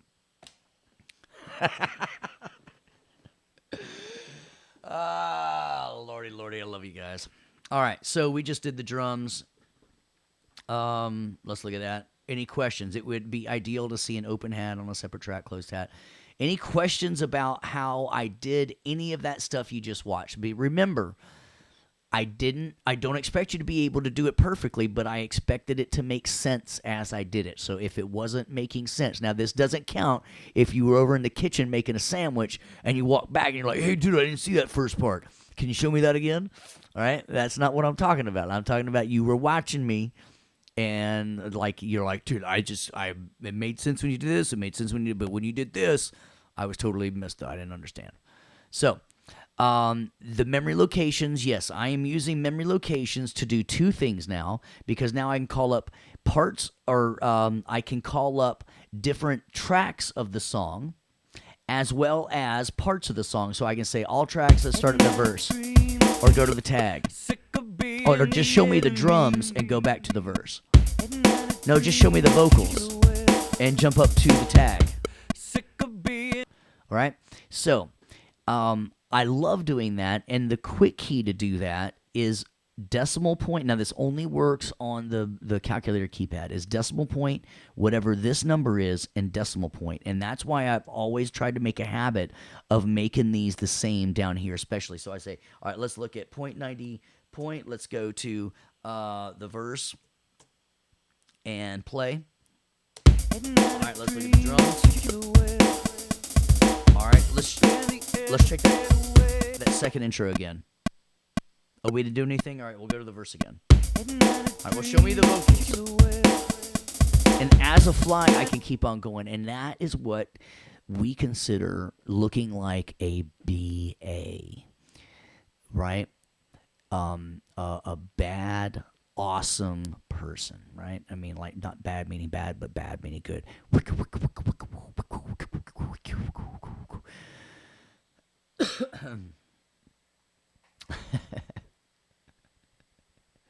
do I call one that has two things and two thumbs? All right, so remember, it's all about having the tools in the tool bag. And remember, if you are not giving me 15 hours, because that's what I'm expecting out of you, if you're not giving me at least 15 hours a week, I am not expecting you to be feeling like you're totally grasping it, right? It's a two-way street, right? Expectations. So everybody's clear that I am expecting you to do that now. And remember, I'm hitting pause from teaching for a second because I've got some guys saying I'm feeling like I'm lost. So remember, the way that you need to do this is go about it the second time, watching the archive and then hitting pause and trying it yourself, right? And trying to do the stuff that I'm doing. And if it's not working, you rewind it a little bit, watch what I did again, try it again. If you're still not getting it after 2 or 3 attempts, you need to reach out for help and send us screenshots. That's all very helpful. Show us the window, hold the cursor where you were, and then that way it's like, oh, that's the button you had wrong or whatever, right? So I'm expecting you to do that by watching the archive, and they're an hour long, so 3 hours, at least 4 hours, maybe even more, watching the archive, and then as you're working on your remix, I want another 4 hours at least. As you're working on your Pro Tools assignment, that should be the easiest one because that's kind of check my numbers. And you should be, another hour or 2 on that. So, it's kind of like if you're just like making your own music and not trying the things that I'm showing you, then it doesn't matter. You're not going to get better. You got to try these things that I'm showing you And that's what's going to make you a better engineer, right? And what's going to happen is you're going to realize the things that Studio One or Logic or Performer might do better than Pro Tools, and so you start saying, I'm going to use Studio One to do this, but I'm going to use Pro Tools to do this. I'm going to use Digital Performer to do this. I'm going to use Logic to do this, and that's how you really become a scarecrow. Outstanding in your field. Since I've said that one again several times, maybe we can at least do it like this. We can say, out outstanding in your field. Is that just a little bit better for you guys? So can we start by recording the kick in a separate track and then record the snare and then hi-hats if we have to do it this way? Yes, if you've got to do it that way, that's fine. What I'm going to suggest, though, is utilize that MIDI record, because that's what I'm trying to keep you, instead of having all these separates, and then you can use that separate track command. So remember, we're wanting to change habits, right? So you're going to make the choice if your way is longer or slower. But remember, if you're not practicing these things, I'm not showing you them to make you slower, because you might get in with somebody that might nothing's recorded, so you didn't hear it, but that could lay down a whole drum kit in that case. But to keep things organized, it's however you want to do it. But we definitely, as you'll see in the rubric, want to make sure that everything is labeled. So if you want to do them everything separately, I do think, though, that doing separate kick and a separate snare is great. And you'll find some great articles out all over the web as well, if you're looking for other ways to do this. Now, let's go ahead and lay down some. Any questions on the rhythm stuff? Any questions on the signal flow stuff? Any questions on the MIDI track and aux track and the instrument track?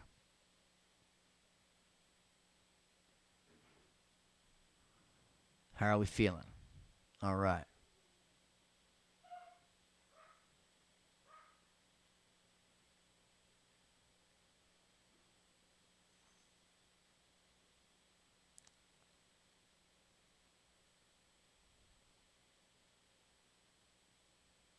Can I give a brief description? Sorry for the pause. I was waiting for my stuff here. Can I give a brief description of sending them over to one another? Um, so, so if you choose to use a MIDI and aux track together, you use it simply by the output. But remember, the whole idea of this is that we are not going to use a MIDI and aux track, and we are going to use instrument tracks instead, because those are going to incorporate both the MIDI signal flow and the auxiliary signal flow. So I can put my MIDI data and route it to my audio. But to answer your question, with a MIDI track and an aux track here, right? Let's make those both active. So I'm going to highlight these. I'm going to unhide them and make them active. So I took, when I had a plug-in here, and I'll just put another plug-in here. Let's just, so we see something different, let's put the organ on there. And so when the organ loads up, I take my output of the MIDI track and send it to the aux track, right? So I would take, now I've got my teach to the DB33 on channel 1, and now I can get there and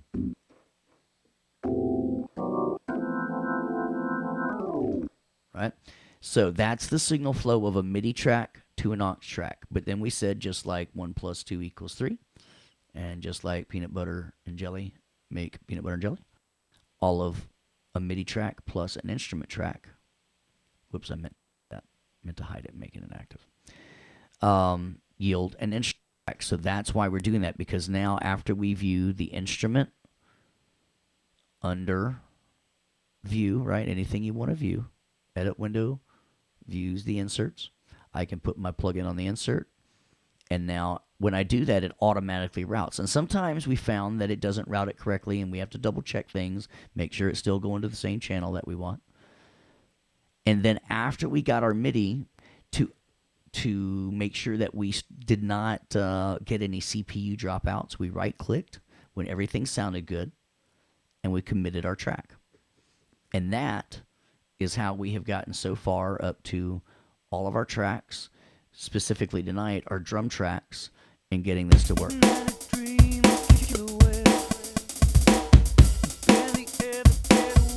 All right, I've got can you use loops? You can use loops as one track of its own if you want to use that, but otherwise you are programming your own drums.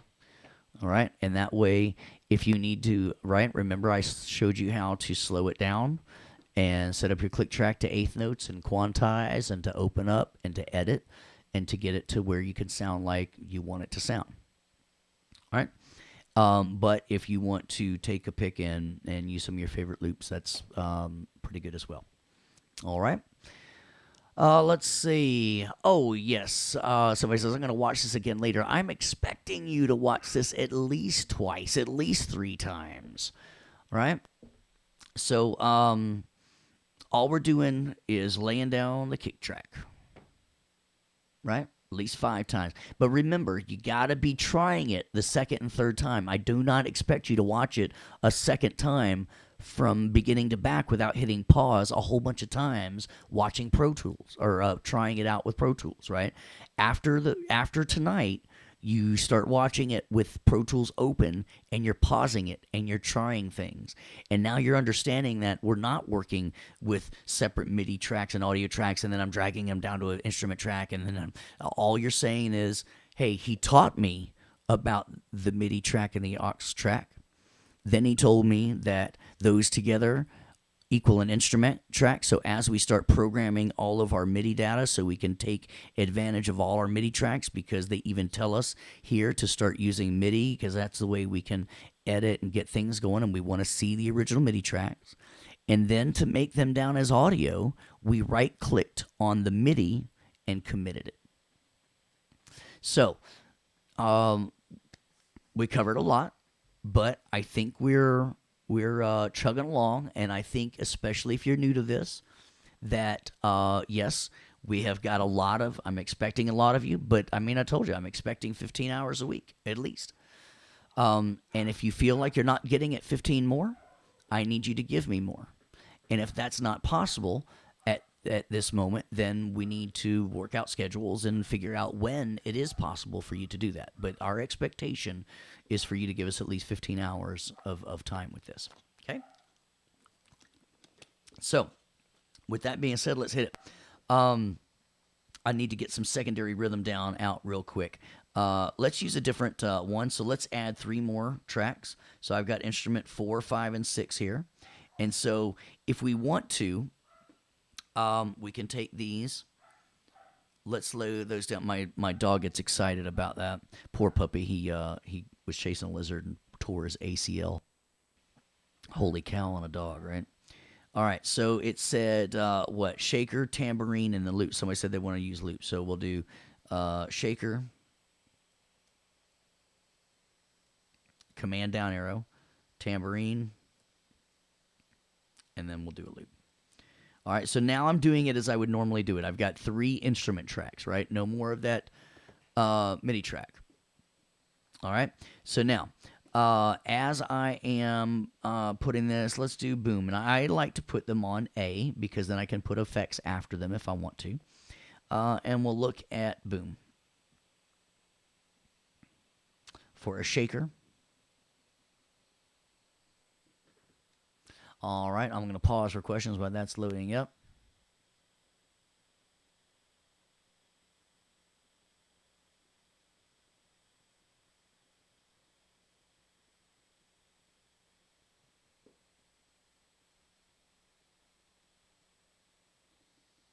All right, so let's get into this. All right, so what do I need to do to start getting signal flow on any track? What do I need to do over here to get signal flow? Right, always got to record arm it. Right, so there we got it. That kind of sounds like a shaker.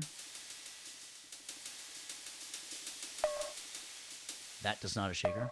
All right, and then here's the reason why. If I wanted to put something kind of cool, like, well, I don't want to show you that because I want you to get into using your effects with other things. I was going to say if you wanted to, well, actually, let's do that because maybe I want to take this and EQ it out a little bit.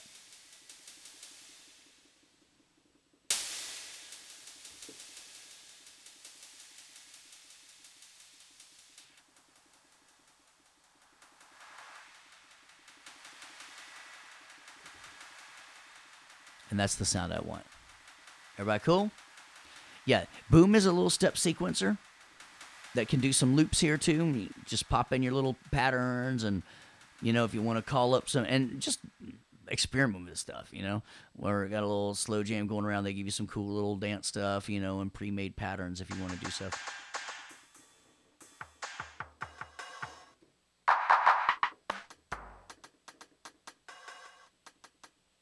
I think I'm going to go back to something else. That'll sound like a shaker. I liked our other one, honestly, when it was just the default. So I think what I'm going to do is go back to no insert and then go right back and load it up again. That's how you get back if you made a mistake and you like that default. Isn't that funny? All right, so now let's go here, and now I can use this. I'm just going to hit the 3 key to record.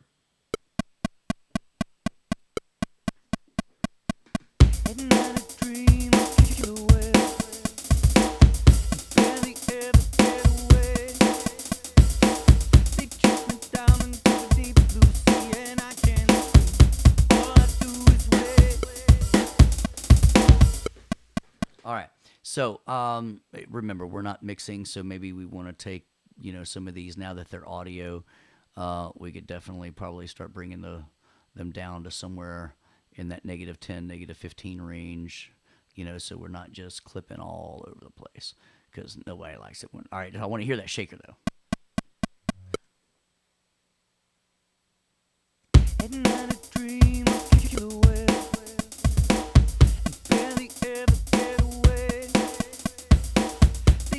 Now I'm starting to hear it a little bit more. All right, so we got that going on, and then remember, I input quantize still, so everything is still just right on the beat. Where are you, shaker? Zoom, zoom, zoom, zoom, zoom, zoom, zoom. There you are. So I got one right there I didn't mean to have. So we got that. We'll delete that. And if you looked at the MIDI event list, you can see that they're totally on great numbers. So I know those are all quantized. Feeling good. All right. So we'll get another boom. We'll just do this. So you see why I couldn't put that EQ in front of it, but I'll show you more stuff later. So I'm going to take Option and just click Boom right here. Remember the other way I showed you, you can do it at once. So let's get this one.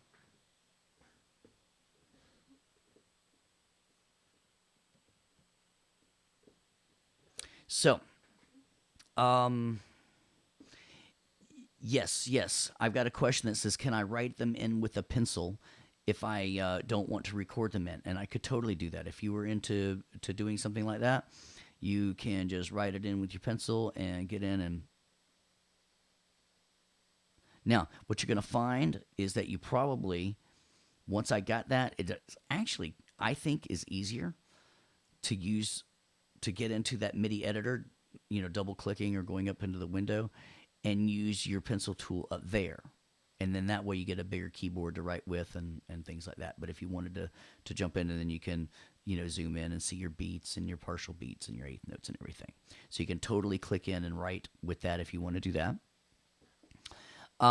So let's do a tambourine.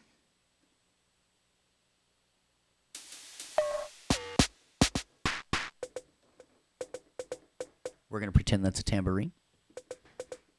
Yeah, a lot of people love the piano roll.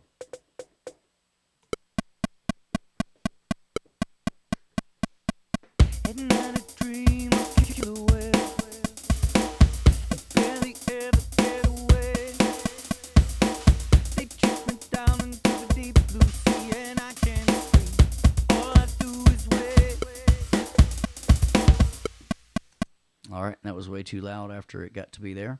All right, so I'm going to put it down at 0 again by hitting Option. All right, and then I got that. And then let me just quickly show you these loops of how you get into the loops here. So above the third octave, right? So you get these around the first octave, right?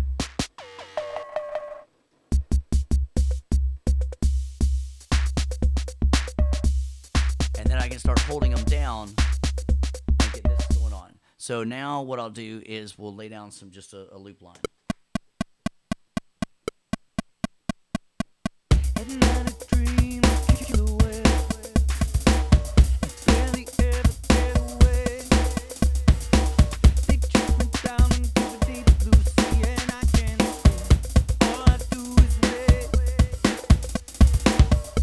So check it out. The way you can do it is hold it down, right? I'm just gonna start recording, right? So check it out. I can hold it down. Maybe I want them to. Or I can do a little stutter beat, like a. And suddenly it's true. They tear at me, those goddamn eyes, and blood stained deep. Right? So you got a lot of neat things that you can do with that if you want to, and hold down loops and everything. But let's do a little bit of saving, and now I will probably do a save as and call it with percussion instead of just drums now. And that way, if I wanted to redo percussion, I don't have to go back and kill my drums as well. So we'll save that, and then let's see. Check this out. When I want this selection right here, right, and I want to trim that, remember we did Command-T, right? That's one way. Well, check it out. If you look down to your keyboard, you could trim this on the front or the end of a selection. So check it out. You got A and S. They trim they trim the front and the back. Now, which one do you think trims the front? When you're looking down at your keyboard, the A, right. And so which one do you think trims the back?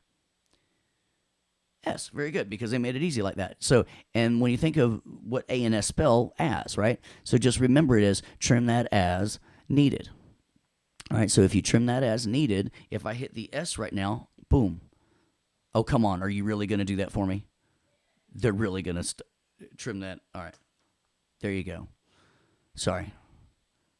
Really? It didn't want to trim that as needed when I had my selection. Oh, and look, it's not giving me my selection anymore, so we'll just go from here to here. There's another way to select, right? I could select this way and then just go down this way. It sure isn't. Maybe I'm lying to you. Command-T sure worked, but S didn't work. But just to show you what the way I usually do it is if I held a spot, look, A trimmed up to the front, and then S trimmed up from the back, right? So, regardless of which, we've always got Command-T, and that works. I pity the fool don't remember Command-T. Now, I got a little error right in there, and see, this is why we want you to start in the MIDI world, because now you can get your grabber. You got to grab it like you want it, though, right? Double click, and you can take that one little guy out there that you messed up on. All right, and now we got.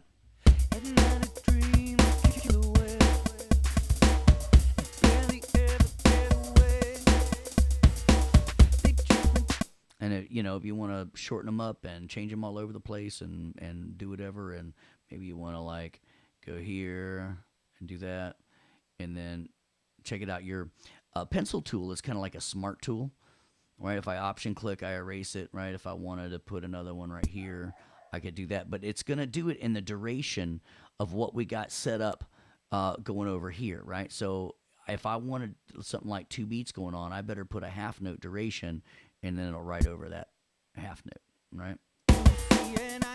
Or if I wanted a full bar or whatever. We can get rid of that, and then we can right here and write a full bar.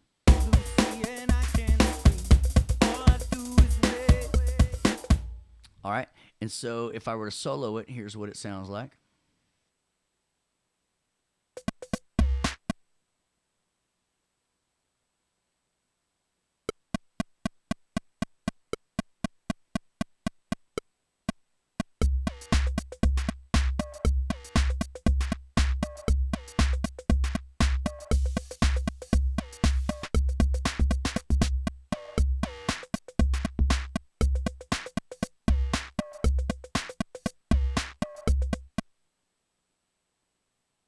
So it's got some cool qualities to it. All right, so that's the 6 tracks that we want you to have: kick, snare, and hat. If you want to go for an open hat, we want to have an open hat, and then secondary rhythm. So for tonight's, let's make sure that we end up on a thumbs up. We want you to, you do not have to use MIDI and aux tracks. We were using those to teach signal flow. So as you build up your tracks, you are going to build them up using instrument tracks. And then, so everything is then printed as audio. What you're going to do is record this stuff. I trimmed it as needed, right? Shift click, and you right click, and then when we commit it, we've got everything checked. We're hiding and making inactive. We are not deleting them.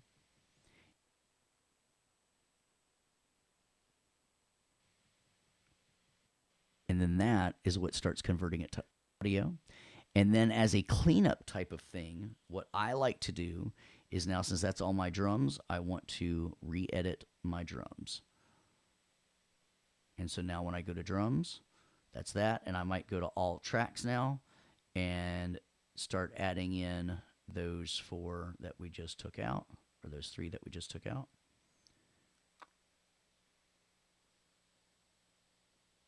Come on.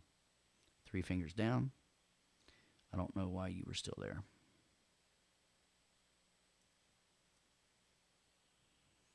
And now we will get that. So now we're keeping everybody nice and tidy. Let's go ahead and change the colors of our lead vocals and our background vocals. Let's go ahead and so everybody kind of starts. We'll make those yet nice and bright yellow. I'm fine with my rhythm being dark, but maybe I want my second tracks here. Maybe I want to know that those are my secondary rhythms, so maybe I'll just turn those a little different color blue. So we're keeping everything organized and colored and commented and things like that. And if you did something like when you use that EQ for the shaker or something like that, I might put something like EQ on my comments, EQ before committing or something like that. Lets me know that, you know, you were doing some plugins. And to go check that out if that's one of the things. But that's all we were doing today. And then we popped that thing. We ended up with a loop. So so as we ended up, we're going to keep building up our memory locations now. For this week's milestone, I'm going to need you to take a picture, a snapshot showing me that you've got your 6 tracks. So just take the whole window so we can see that you've got your MIDI tracks, or sorry, your instrument tracks that you're using, as well as your audio tracks. And let's see. Any questions from a crowd?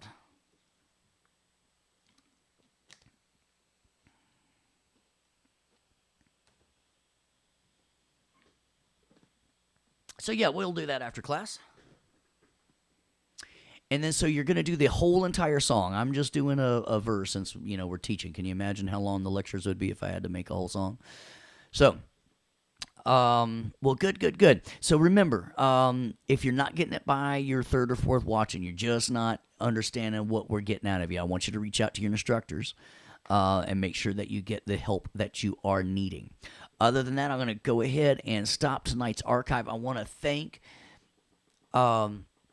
Aziz, Albert, Cody, Damon, TJ, Daryl, Devon, Frank, Franklin, Gina, Jerron, Jeremy A. and Jeremy S., Jesse, Juan, Julia, Marlon, Robert, Sharman, Tim, and Traver, thank you all for showing up. I'm going to go ahead and stop the archive. I'll stick around afterwards for questions and such.